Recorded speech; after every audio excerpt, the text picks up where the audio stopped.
Assalamualaikum warahmatullahi wabarakatuh.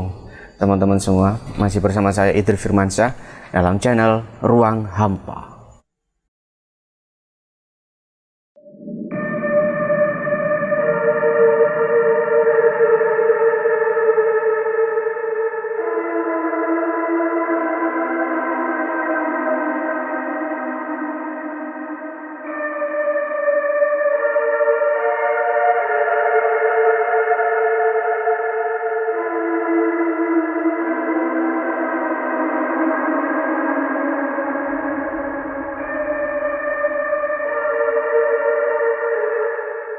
Ya, dimana pada kesempatan kali ini saya akan mendatangkan teman lama saya. Dia adalah seorang pendaki. Alhamdulillah kemarin sudah lulus atau sudah wisuda ya di kampusnya. Dan pada kesempatan kali ini dia akan menceritakan pengalaman pendakiannya di Gunung Wilis di daerah Kediri, Nganjuk dan sekitarnya seperti itu. Mas Fahri mendaki Gunung Wilis dengan 4 orang timnya atau temannya dan mengalami beberapa kejadian mistis yang tentunya sangat horor dan mencekam. Dan bagaimanakah mungkin kesereman ataupun pengalaman spiritual yang dialami dari Mas Fahri? Jangan kemana-mana, tetap di Ruang Hampa. Assalamualaikum warahmatullahi wabarakatuh, Mas Fahri. Waalaikumsalam warahmatullahi wabarakatuh. Akhirnya kita ketemu lagi ya, setelah sekian purnama tidak pernah ngobrol. Siap. Masalah misteri. Terakhir naik kemana ini kemarin, Mas? Wah, terakhir ini kemarin itu dari Merbabu, Mas. Merbabu ya? Iya, Merbabu. Berapa orang itu? 4 orang, Mas. 4 orang? Iya, 4 orang. Tiga laki-laki, 1 cewek. Dari mana vianya? Vianya Selo. Via Selo, oh ya bagus itu kalau Selo apa pemandangannya, savananya ya. Savananya. Cuma nggak ada airnya. Siap ya, nggak ada air, Mas. Alhamdulillah sehat semua berarti Mas ya sama teman-teman. Sehat semuanya. Alhamdulillah. Ya kira-kira mau cerita misteri di gunung apa lagi ini Mas Fahri ini? Nah, ini pengalaman saya waktu di Gunung Wilis, Mas. Wilis. Wilis itu di daerah? Di daerah Nganjuk, Platage lah, Mas. Platage, Kediri juga ya. Kediri, Tulungagung. Sepertinya tambah serem aja ini dengan nuansa aura pada malam hari ini ya semuanya. Tanggal tahun berapa kalau nggak salah itu, Mas? Tahun kemarin bulannya Oktober, Mas. Waktu itu ya masih hujan-hujanan, gerimis-gerimis gitu.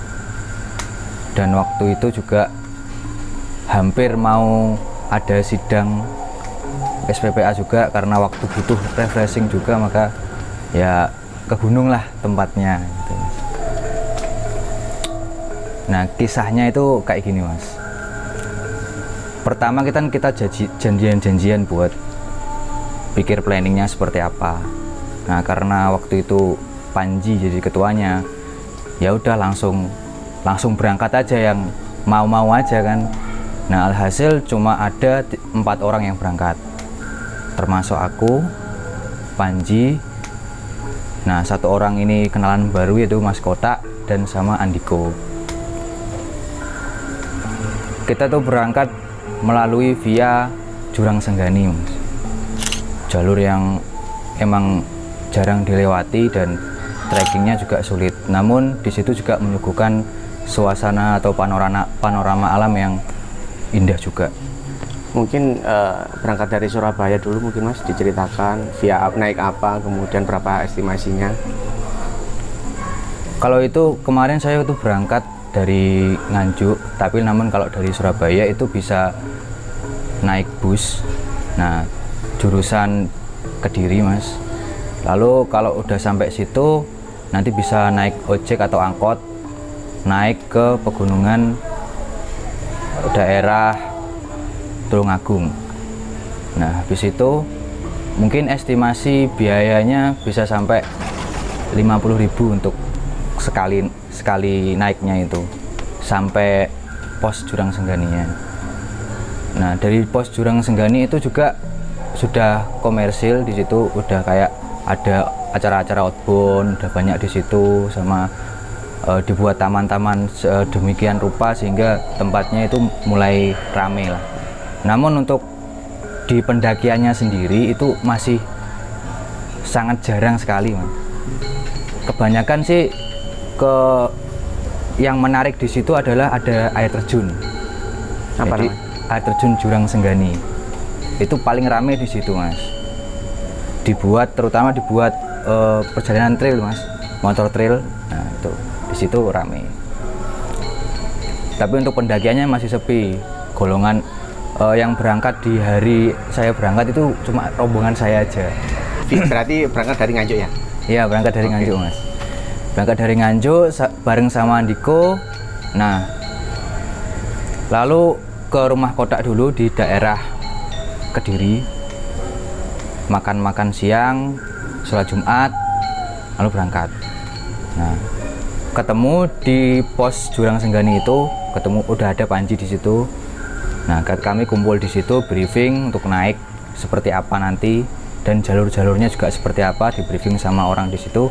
Nah, mitosnya orang situ itu di situ masih ada macan Jawa, harimau Jawa, masih ada seperti itu. Masih mitos. Namun di tahun-tahun 2005 kalau nggak salah itu pernah ditemukan jejak kakinya mas. Nah, jadi kami diimbau untuk waspada kalau mungkin ada hewan-hewan buas yang melintas di jalur itu.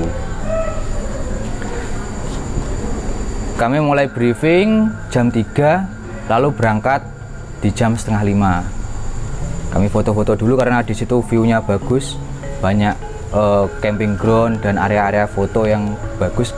Kami foto-foto dulu. Nah, akhirnya kami berangkat. Nah, di perjalanan pertama itu trekkingnya masih trekking keramik, trekking apa? Batako. Iya, batako seperti ini. Nah, terus lama-lama cor-coran. Habis cor-coran itu baru batu-batu gitu mas. Batu-batu jalur mulai hutan pinus. Nah, mulai dari perjalanan itu dari pos 1 itu estimasi 1 jam. Nah, karena di situ kita mulai nemu jalur cabang-cabang itu banyak sekali. Akhirnya kami pilih jalur yang lebih datar. Ada jalur menanjak tuh yang cuma satu tapak aja, masih rimbun. Kami ragu kan mas, akhirnya pilih yang jalur trail hijau. Muter jauh. Nah, tujuannya itu langsung di air terjun. Namun kami kan tujuan di pos 1 dulu. Ya udah muter jauh, akhirnya hampir 2 jam baru sampai di pos 1. Nah, waktu sholat mas, sholat maghrib sama bring makan, aku kan sempat bawa tripod. Nah, tripodku aku taruh buat time lapse gitu kan, time lapse sholat dan makan gitu kan. Nah, waktu aku lihat kembali itu video, itu ada sosok yang mengintai mas dari arah semak-semak. Nah, sosoknya itu sekilas terlihat kayak gede, besar, terus mungkin agak aneh ya, tapi rambutnya itu aku lihat rambutnya itu kayak afro gitu mas, ngembang gitu, sekilas seperti itu. Nah, setelah kena usut, nah si kotak ini bisa lihat mas, si kotak ini anak IndiHome, jadi bisa lihat hal-hal seperti itu. Dia udah kerasa kalau dilihatin seperti itu. Dia ngomong ke aku, ini nggak apa-apa ngomong, ada apa? Nah, langsung dia ngomong lah, kita itu udah diintai sama suatu makhluk gitu. Mungkin dia punya maksud tertentu untuk mengintai kita dan mau mengikuti kita. Terus aku tanya, ada apa? Mungkin ada hal yang menarik apa yang sehingga makhluk itu tertarik kepada kita gitu kan.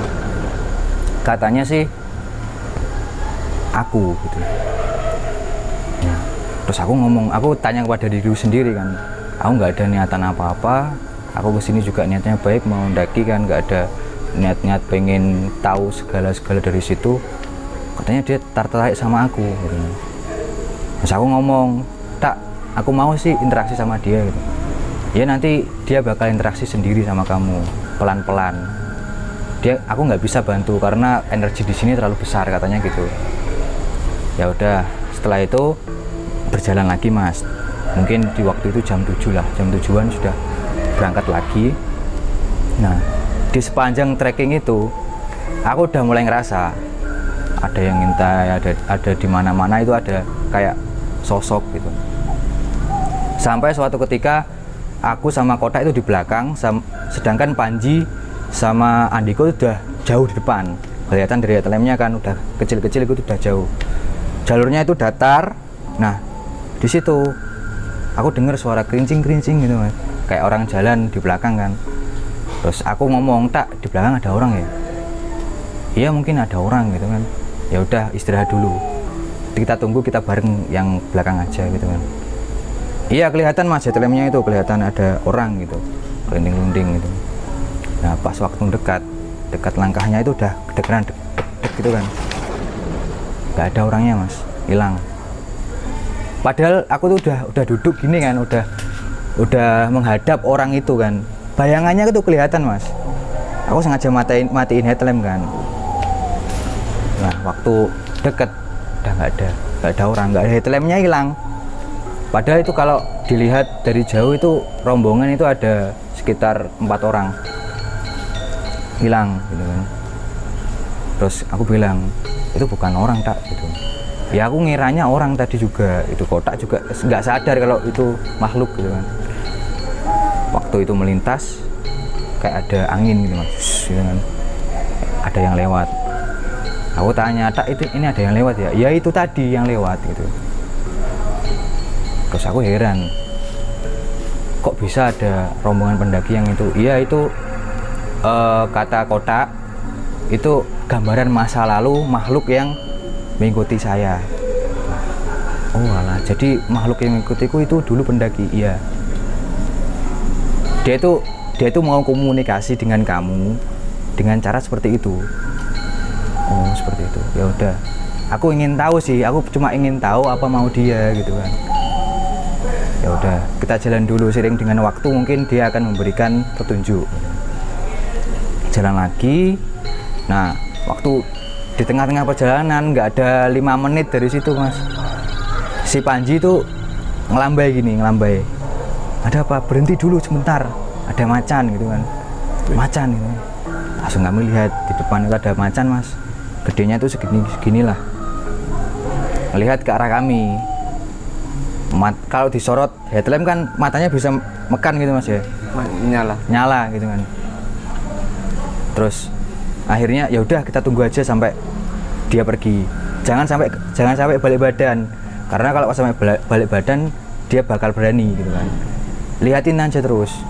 Kami lihatin terus dia balik badan. Akhirnya pergi kan. Ya udah kan. Gimana apa itu suasananya pada saat ketemu? Panik Mas, chaos Mas. Mencekam tentunya ya. Iya, ya. mencekam. Terus sempat pegang apa? Pisau survival itu Mas, besar itu loh. Aku nggak bolehin, jangan. Dia nanti terasa terancam terus nyerang gitu kan. Biarin aja, kita lihatin aja. Gitu kan. Berarti tipsnya untuk menghindar dari macan yaitu dilihatin itu tadi. Ya, dilihatin dan jangan belakangnya apalagi bawa alat kayak gitu kan. Dia merasa terancam kalau itu. Gitu. Jadi kita intimidasi aja. Nah, itu sih tips dari kakekku sih Mas. Kakekku kan pemburu kayak gitu kan. Jadi udah tahu kalau lawan kayak gitu gimana. Aku dikasih tahu. Nah terus akhirnya kami tetap naik kan. Gak opo wis toh, lanjut aja. Dia kan tujuannya apik, gak ono apa-apa. Mungkin positive thinking aja ya. Mungkin itu memberikan sinyal kepada kita kalau memang di atas itu mungkin ada sesuatu gitu kan. Tapi wis hadapi aja. Gitu kan, naik. Nah sebelum sampai pos 2 itu sempat kita istirahat Mas. Jadi waktu sampai di tanjakan itu kami sempat berhenti dulu karena ya tahu sendiri si kotak ini kan masih pemula, jadi kan perlu istirahat dan break dulu kan. Nah waktu istirahat itu si kotak ini sempat dengar kalau ada suara gelinding-gelinding lagi. Aku juga dengar dong suara gelinding-gelinding itu. Nah terus si Andiko ini mulai panik, itu suara apa gitu kan. Ternyata 4 orang ini dengar semua. Terus ya udah mungkin suara ranting-ranting atau apa gitu kan, positive thinking kan. Nah karena baru mendaki pertama kali, si kotak ini center atas Mas, center atas gini, terus kelihatan wujudnya kayak apa gitu. Besar, terus dia tuh memandangi kotak kayak gini, rambutnya panjang. Panjangnya itu enggak sepanjang ini, enggak sepanjang nutupin mukanya lah. Terus kukunya panjang sambil ada kelintingannya kan di sini. Linting-linting tadi dari suara itu, dari jarinya itu. ding kan. Terus lah yang lihatnya aku cuma kotak sama aku aja, yang lain nggak lihat, cuma suara kelinting aja. Nah, ya udah kita lanjut aja langsung gitu kan, kotak lanjut. Nanjak kan mas, nanjak itu lewat pegunungan gunung, jadi kan kanan kiri jurang. Terus ada suara air juga kan, di pos 2 kan nanti ada percabangan kalau mau ke air terjun sama ke puncak. Lanjut terus, nah sampai akhirnya di pos 2. Pos 2 itu kan sempet pengen di sumber air dulu, mau cari air di air terjun. Nah ternyata aksesnya itu sebelum di pos 2. Nah pas di pos 2 itu sebenarnya ada, mau lewat situ kan. Ternyata ada ranting-ranting seperti ini mas. Terus jalurnya itu cuma 1 kaki aja, langsung tebing gitu kan. Ya udah aku coba dulu kan, kalian di situ aja, mungkin di bawah deket airnya gitu kan. Aku senterin headlamp, emang deket airnya mas, air terjunnya udah kelihatan. Entah itu emang dasarnya atau masih ada jojolokannya gitu mas, grojokan gitu. Ya udah aku ke situ kan, aku senterin. Terus aku merambat kayak gini, merambat di sini gini. Nah, waktu aku merambat di bawah itu muncul kayak sosok kepalanya aja mas, sosok kepala itu ngintip gini. Terus mula-mula tangan, nggak kelihatan mukanya kayak apa, nggak kelihatan, cuma hitam aja. Terus tangannya gini, hampir kena kakiku, aku langsung balik. Itu merambat dari mana sosoknya itu? Dari jurang mas, dari arah jurang. Jadi kalau aku posisiku gini ya mas, nah dianya itu di bawah situ. Sedangkan kalau aku center headlampnya itu aku senterkan ke sini, dia itu kelihatan dari arah ekor mataku ini kelihatan. Mau nggak mau kan aku lihat dia kan, itu mau raih kakiku ini. Nah tapi nggak sampai ya? Belum sampai, masih dari tahap pelan-pelan gini mas.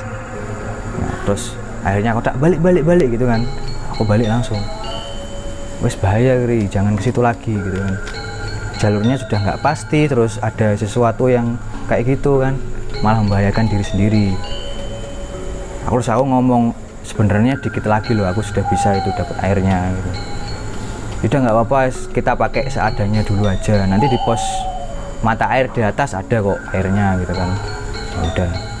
Maunya sih mau makan di pos 2 itu mas, mau makan dulu karena situasinya kayak itu nggak bisa, terpaksa harus menahan lapar gitu kan. Ya udah. Perjalanan dari pos 1 ke pos 2 itu ditempuh sekitar 1,5 jam karena jalanan nanjak kayak gitu kan.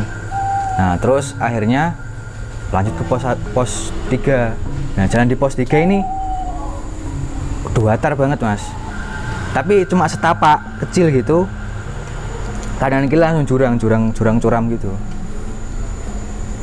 Bener aja mas, cuacanya itu berubah drastis mas. Mula-mula kelihatan gitu kayak bintang-bintang, terus bulannya kelihatan kan, itu langsung gelap, terus udaranya dingin, anginnya kenceng kan. Nah suara kelinting itu kedengeran mas sepanjang perjalanan mas. Ikutin mas. Terus nggak lama dari situ, 15 menit langsung sampai pos 3. Aku cari kan ini pos 3, terus mata airnya di mana ya? Nah katanya di peta ini di atas gitu kan. Ya udah kita break bentar, lalu kita lanjut gitu.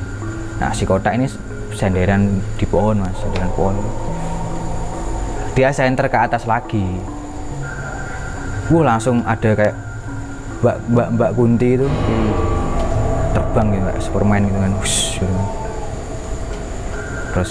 Terus sambil ketawa gitu kan. Udah jangan senter ke situ kak. Katanya dia gabut mau ngapain kan, nggak tahu kan. Ya udah aku senter itu aja, sela-sela pohon. Wah pindah di situ mas. Semakin dekat sama kotak kan. Kotak kan sudah terbiasa sama hal-hal kayak gitu kan, sedangkan aku sama teman-teman kan enggak. Kalau ada anak-anak kan jadi repot. Kan cuma kita berempat aja kan, rombongan yang naik gitu loh. Wes tak, jangan senter lagi gitu. Break aja gitu. Ya gimana loh, ini suaranya masih kedengeran ini. Aku mau nantang dia gitu. Jangan coba-coba, ini tempat dia gitu kan. Ya udah. Terus akhirnya naik lagi. Seharusnya kan waktu itu di dalam hutan kan kerasa pengap gitu kan Mas ya. Karena malam kan. Pohon-pohon hutan kan menyerap oksigen. Nah, itu enggak Mas. Kerasa kayak dingin banget. Mungkin karena kelamaan istirahat ya. Tapi itu kami nggak ngerasa kalau lama istirahat itu. Kami cuma istirahat 5 menit gitu kan. Kok kerasa sudah kayak gini kan. Naik lagi. Jalannya itu nanjak ini Mas. Nanjak. Seret. Sekitar setengah jam dari situ ketemulah mata air. Hampir sama jalurnya, merambat gini kan, tapi jalurnya lebih besar. Ke situ. Kami berempat ke situ cari air sama raup-raup. Nah, waktu itu si Kotak ngomong sama aku, "Kamu lihat sesuatu nggak, Ari?" Nah, kan air terjunnya itu bertangga-tangga gini kan, berundak-undak. Nah, di undakan pertama ini itu ada putri katanya, atau dayang gitu, sedang nyuci rambutnya. Dia tunjuk langsung si Kotak itu. Terus aku lihat, iya bener tak. Udah jangan dibicarain, nanti dia ngikut gitu kan. Ya. Di bawah ini masih ada air terjun gitu. Nah, di bawah situ beda lagi yang mandi. Ya bener aja Mas, aku lihat di bawah kan ada yang mandi di bawah. Putih-putih gitu kan. Oh iya, ini Mbak Kunti itu kan yang mandi di bawah. Nah, ya udah jangan lama-lama, nanti ada sesuatu gitu kan. Sedangkan si teman-teman ini masih asik gitu, masih asik basahin rambut, masih asik pengen basah-basah gitu kan. Bener aja dari bawah itu ada yang ketawa. Terus dari atas itu dari atas yang putri-putri tadi teriak Mas. Wah gitu kan. Udah jangan lama-lama. Berempat ini udah panik kan, merinding semua gitu kan. Ya langsung balik ke situ, terus masukin air, naik. Jalurnya itu semakin menggila Mas. Jadi kan itu jalan lurus sempit, kanan kiri jurang. Terus naiknya itu kayak ada akar-akar yang menjurang gitu Mas. Jadi kalau kemungkinan besar kalau hujan itu kan licin. Nah, itu udah gerimis, udah bener-bener licin jalannya. Si Kotak yang pertama mendaki itu udah kesusahan Mas. Ini jalurnya kok susah gini ya gitu kan. Kok licin terus, ya emang gini gunung tak gitu. Pelan-pelan aja nggak apa-apa. Sedangkan Panji udah jauh di depan kan. Nah, si Andiko ini masih merambat-rambat gitu. Nah, waktu dia merambat-rambat gitu, si Andiko ini lihat kaki di atasnya, kakinya pucat katanya. Melantung. Iya Mas, jadi kan jalurnya ini naik gini kan. Nah, kalau nggak terbiasa dengan tanjakan yang tajam, tanjakan yang curam seperti itu, ngerambat gini kan lakunya, merangkak gitu kan. Nah, waktu merangkak gini, lihat atas, itu ada kaki gitu Mas. Anehnya kakinya itu menghadapnya gak ke atas kan, kalau nanjak kan ke atas, itu nggak ke bawah. Terus dingin katanya, pucat. Waktu dia lihat ke atas gini, wujudnya nggak ada Mas. Dan nggak pakai sepatu. Iya, nggak pakai sepatu. Waktu dia nengok ke atas gini, badannya ke atas itu nggak ada, kaki aja. Ya wis, terus naik lagi kan. Belum sampai pos 4 kami istirahat kan, udah lelah banget. Ada suara gelinding, tapi semakin banyak. Terus suara hentakan kakinya itu juga semakin banyak. Si Kotak ngomong, "Jangan nengok ke belakang." Telat, aku udah nengok ke belakang. Mas, wujudnya gak utuh semua Mas. Aku tuh lihat tuh kayak kepala ini separuh, tinggal separuh gini. Iya. Terus kakinya tinggal satu, terus bajunya itu sobek-sobek darah gitu, sambil bawa kentongan. Entah itu ngapain kan, rombongan mas, rame. Kayak ritual mungkin ya. Mungkin saja. Nah di belakangnya itu orang rapi-rapi gitu, orang rapi-rapi, kayak orang kerajaan gitu kan, rapi-rapi. Belakangnya itu ngawal kayaknya. Nah si kotak ngomong, andai kan kamu nggak nengok ke belakang, kamu nggak bakal tahu itu semua, bukan? Emang ada apa tak? Nah di sini kotak mau dicetak sedikit cerita. Katanya si kotak itu malam sebelum dia naik itu dia udah dimimpiin sama sosok kayak semacam ratu gitu dari gunung situ.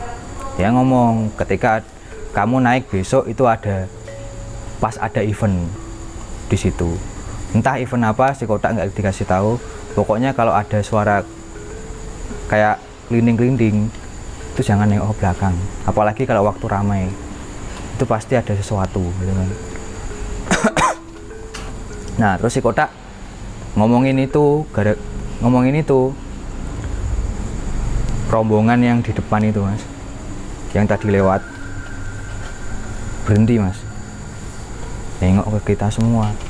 Mereka ngerasa kalau lagi diomongin kan. Terus aku ngomong, udah tak, suruh mereka buat lanjut aja biar kita nggak ada apa-apa gitu. Ini jalannya masih menanjak mas, jalurnya mas, belum datar. Ini masih menanjak, ini bahaya kalau kita ada apa-apa di sini gitu kan. Nggak ada yang nolongin kalau sampai ke jatuh ke jurang gitu, curam banget jurangnya kan. Terus entah si kotak itu baca mantra apa, nah itu lanjut. Nah, terus akhirnya dengan susah payah itu sampai pos 4 kan. Rencana sih mau ngecamp di pos 6, sunrise camp yang bisa kelihatan lautan awan gitu kan. Enggak mas, enggak bisa. Teman-teman udah tepar gitu kan. Terutama Andiko sama Kotak. Dari energiku udah terkuras gitu, sudah nggak mampu aku kalau lanjut lagi, bisa pingsan gitu kan. Ya udah kita makan dulu. Kita tentukan sesudah makan gitu kan. Kita isi energi dulu, kalau emang kita mampu sampai pos 6 ya monggo kita lanjut. Kalau emang nggak kuat setelah makan, nggak ada daya sama sekali, ya udah kita ngecamp di sini. Nah sebenarnya di pos 4 ini camp darurat mas, miring banget. Jadi kalau ngecamp di situ wah pinggul bisa cedera gitu kan.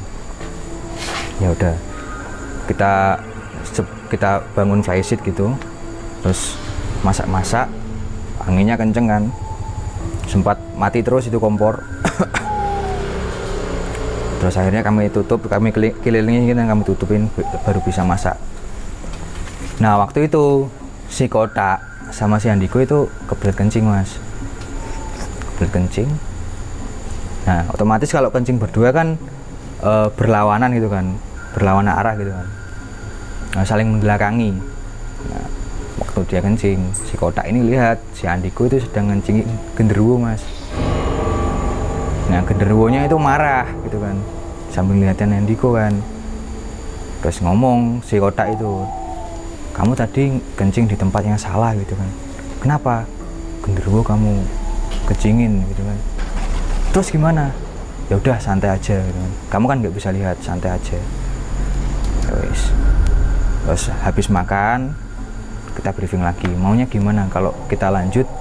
Ini tinggal, kalau ke pos 5 ini tinggal 30 menit, kalau mau ke pos 6 itu mungkin 2 jam dari sini gitu.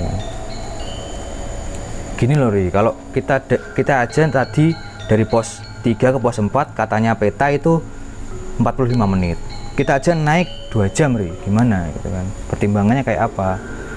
Ya bisa jadi sampai di atas itu jam 1 gitu kan, udah malam, udah pagi.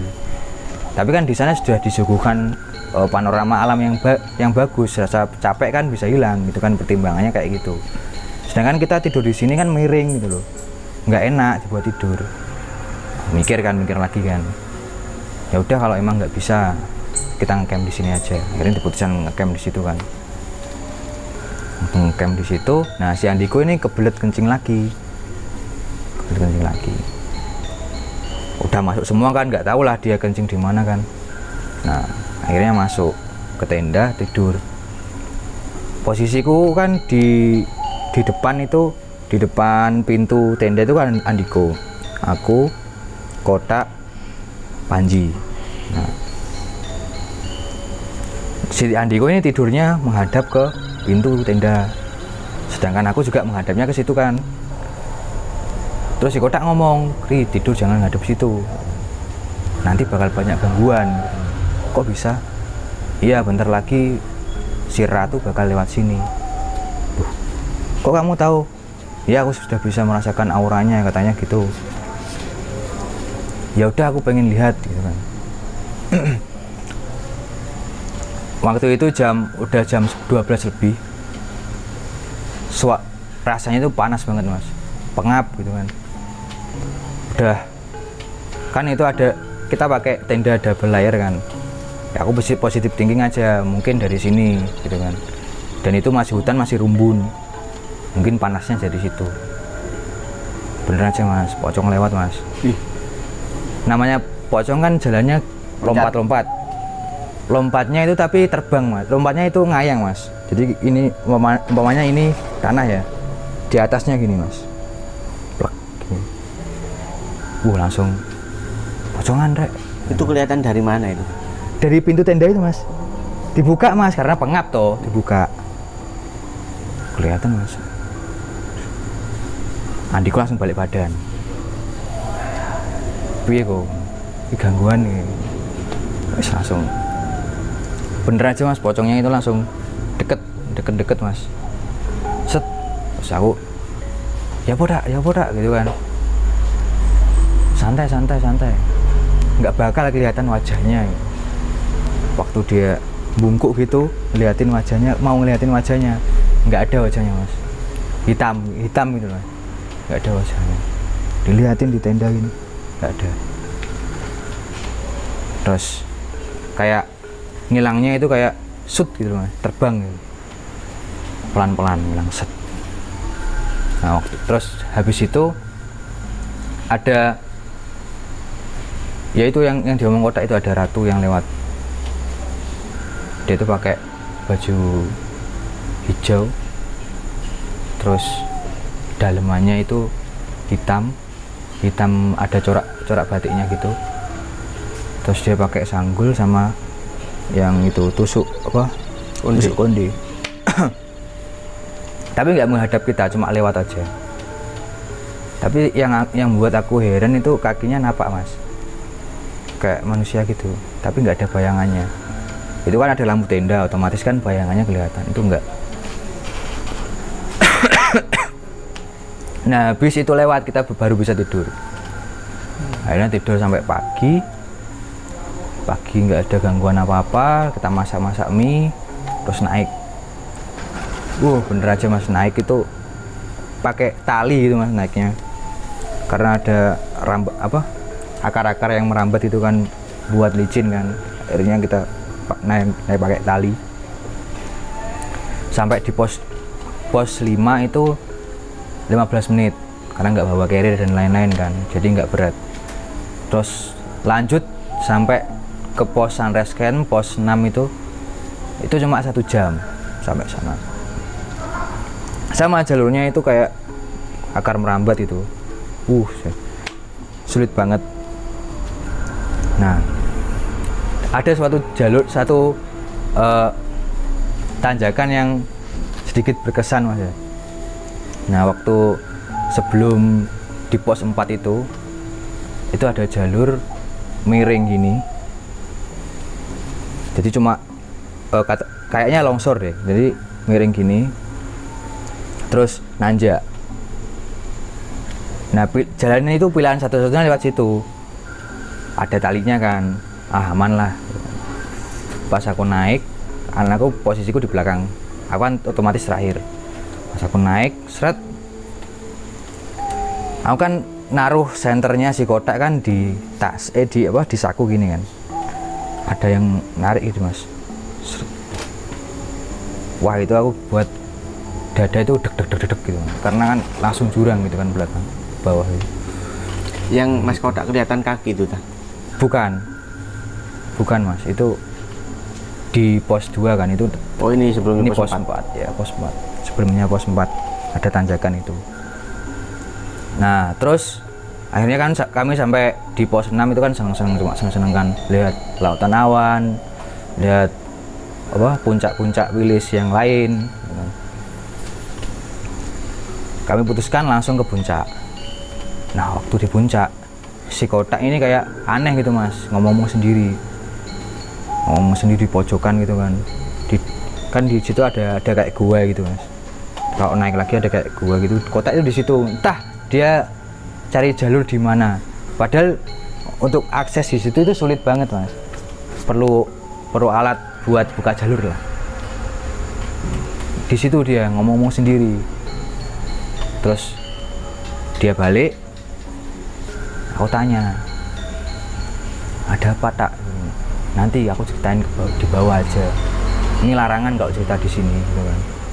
Ya udah. Terus akhirnya kami turun dari puncak itu sekitar jam 8, terus sampai di pos 4 jam 9, makan lagi sama berkemas. Nah, jam 10 turun. Langsung kabut Mas. Jalur-jalur yang mengerikan tadi itu kelihatan jelas tapi kabut, bener-bener kabut. Jadi kalau memang mau lari itu sulit. Nah, si Andiko ini pas waktu ada tanjakan yang miring itu Mas, kepleset Mas. Yang sebelum pos 4? Iya, kepleset Mas. Shoot gitu kan. Kok ada deh kok. Selamat aja aku di pas waktu di atasnya gini kan, talinya aku tarik kan. Langsung ya Allah gitu kan. Kakinya langsung kilir buat nahan itu kan. Ya udah turun pelan-pelan. Ya itu tanjakannya cuma 10 meter mungkin ya. Tapi ngeri Mas. Kalau sampai tahu nanjak gini terus miring medannya gini kan. Itu kan juga ngeri gitu. Kalau sampai jatuh ke situ kan meninggal. Nah, akhirnya sampai diturun, aku benahin dikit kakinya bisa jalan pelan-pelan. Nah, sehubung si Panji ini ada acara di Trenggalek, ya kan, acara mendadak, dia boleh turun duluan. Langsung lari kan dia. Turun sampai di pos 3. Pos 3 kami ngomong-ngomong dulu. Terus aku ngomong sama Kotak, tak, apa kabar sosok yang ngikutin aku gitu kan. Dari tadi kok, dari kemarin juga kok nggak ada komunikasi sama sekali. Dia mau apa sih sebenarnya? Ya udah nanti aku ceritain di bawah aja. Dia udah nggak ngikut. Dia tadi stay di puncak. Kemungkinan sih dia pengen kamu ngantar apa? Dia pengen diantar oleh kamu ke puncak. Dia nanti kalau ngomong-ngomong soal dia nanti di bawah aja. Lebih jelasnya nanti akan aku jelaskan, kata-kata seperti itu kan. Nah, ya udah, langsung ke bawah. Nah, waktu turun dari pos 2 ke pos 1 itu kan tanjakannya liku-liku gini Mas. Si Kotak itu kepleset Mas. Engkelnya kena. Jalannya nyeret kan itu malahan. Nggak bisa buat numbu kan. Terus dari pos 1, dari pos 2, di bawahnya pos 2 di percabangan air terjun itu, tujuannya sih mau ke situ karena kondisi si Kotak sama si Andiko kan udah cedera kayak gitu kan, udah nggak bisa, kan juga nggak tahu medannya kayak apa kan ke air terjun itu. Ya udah langsung turun aja. Nah, dari situ kan udah nggak ada tanjakan Mas, jalannya lurus saja. Si Andiko pleset Mas. Wah, kaki kanan kiri Mas. Setiap jalan itu dia merintih Mas. Aduh gitu. Ya udah sabar, bentar lagi sampai pos 1 gitu. Perjalanan itu panjang banget Mas, sampai di pos 1 itu jam 12 siang.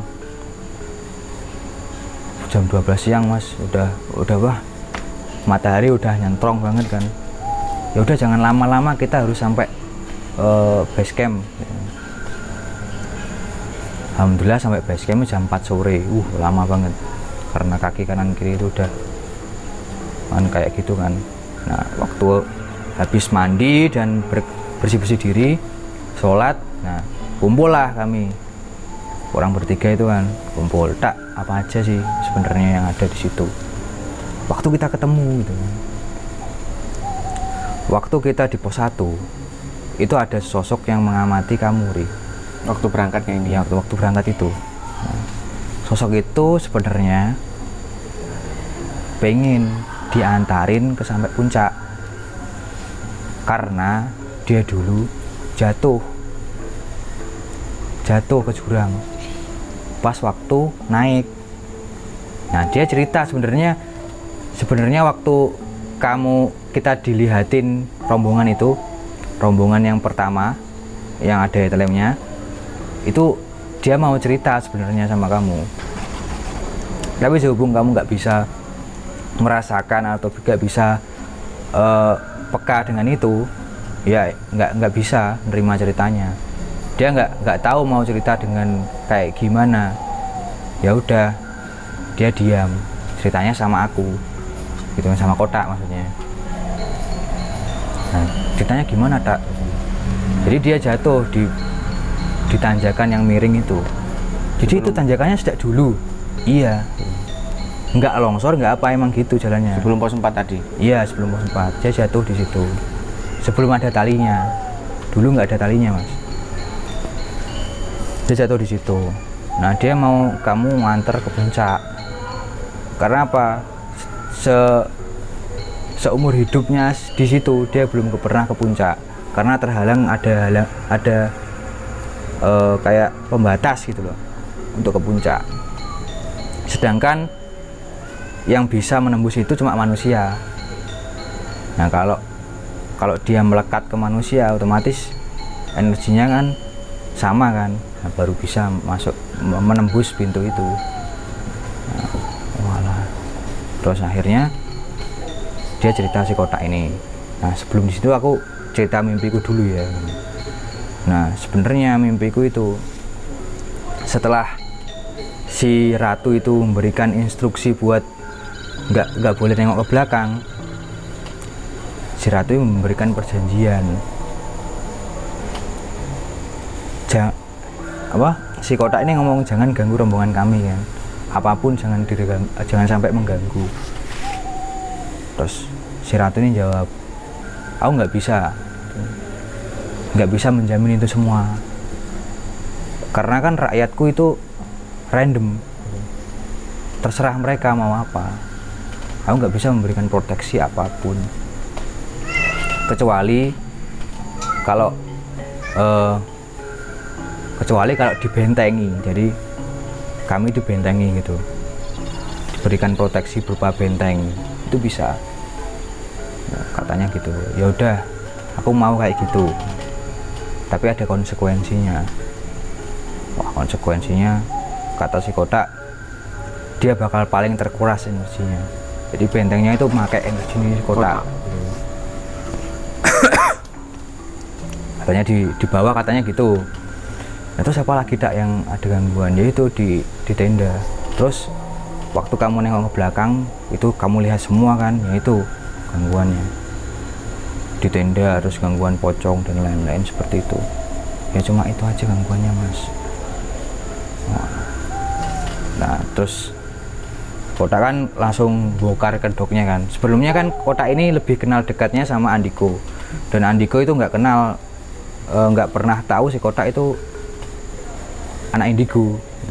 Baru tahu setelah aku sama si Kotak ini ketemu, karena kan aku sama dia kan aku kan udah pernah kayak si Kotak, jadi kan udah pernah ngalami kayak gitu kan, jadi ngomongnya nyambung. Akhirnya si Kotak ini ngaku kayak gitu. Terus yang di puncak yang Kotak ngomong sendiri? Nah di puncak itu mas, si Kotak ngomong sama si ratunya itu, ngomong terima kasih gitu. Karena sebenarnya orang-orang yang kelintingan kedua ya, Mas, yang rombongan itu sebenarnya mau nyakitin kita waktu kita omongin, mau nyakitin kita. Sehubung ada prajurit di situ, otomatis mereka nggak bisa nyakitin kita dong. Si prajurit itu kan juga tahu si kotak gitu loh. Dia pernah ke situ memberi apa perjanjian sama si ratu itu. Si kotak mau bilang terima kasih, katanya gitu, Mas. Ya mungkin itu, Mas, perjalanan saya dan pengalaman saya di Gunung Wilis. Ya pelajaran yang bisa dipetik dari situ ya, dimanapun tempatnya kita harus menghormati, dan kalaupun kita ada pengalaman mistis di tempat itu ya jangan diceritakan langsung di situ karena akan memancing mereka. Manusia aja kalau dibicarain kan, diomongin di belakang kan emosi, apalagi mereka yang terbuat dari api kan malah tersulut kan apinya gitu. Wih, keren. Banyak sekali ternyata teror-terornya. Ya. Tapi yang paling mengesankan ketika Mas Fahri sendiri itu melihat ke belakang, ya, ada banyak rombongan mukanya berdarah, hancur dan sebagainya. Wah, itu ya, kalau orang biasa mungkin langsung down sekali ya mentalnya ya. Mas. Tapi Mas Fahri pernah dengar nggak ketika mungkin di sekitar Mas Fahri ngomong-ngomong masalah Gunung Wilis ya, katanya kan di situ banyak juga dijadikan ritual-ritual untuk pesugihan, untuk apa dan sebagainya. Pernah nggak dengar mitos seperti itu? Pernah, Mas. Iya, pernah banyak sekali, Mas. Iya, emang sering mungkin ya? Iya, sering. Kurang lebih kayak ini ya, Gunung Kawi gitu mungkin ya? Oh, lebih tenarnya lebih di Gunung Kawi sih, Mas. Iya. Tanya di Gunung Kawi. Tapi apapun itu, niat kita naik gunung ya untuk menikmati tadabbur dengan alam gitu, Mas ya, menikmati ciptaan Tuhan seperti itu ya. Enggak aneh-aneh, Mas ya. Siap. Karena resikonya terlalu gede juga kalau itu. Iya. Ya, alhamdulillah sekali udah selesai. Terima kasih Mas Fahri ya atas cerita yang udah dipaparkan tadi. Siap. Mudah-mudahan bisa menjadi pembelajaran buat teman-teman yang mau mendaki juga ya. Amin. Tapi dimanapun kita berada, seyogyanya kita ya sadar diri, di tempat orang juga jaga sikap. Siap. Intinya kalau kita tidak ada apa-apa, tidak aneh-aneh ya insya Allah lancar-lancar saja gitu, Mas ya mungkin ya. Oke Mas Fahri, terima kasih. Sampai jumpa di lain waktu dengan cerita-cerita yang seram dan meneror-neror kita lagi. Terima kasih Mas Fahri. Assalamualaikum warahmatullahi wabarakatuh. Waalaikumsalam warahmatullahi wabarakatuh.